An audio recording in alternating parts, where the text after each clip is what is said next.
So this policy is basically mandating that energy retailers must invest in some reliable energy, which, let's be honest, is most likely gas or coal. So if that's the case, how does this policy help us reduce emissions?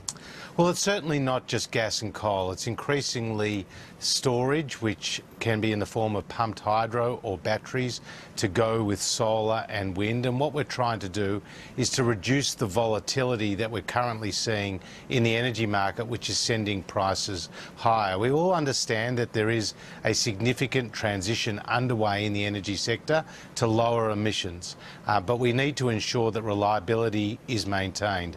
And it's worth pointing out that the emissions in the electricity sector have fallen for the last 2 quarters, and that emissions overall in the Australian economy are the lowest in 27 years, both on a GDP and a per capita basis. What we have said is that the retailers will be subject to an emissions obligation, and they will be required to source a certain proportion of their portfolio of assets with a certain amount of emissions intensity. We're giving them the maximum flexibility of letting the market choose what is the best way to get emissions down.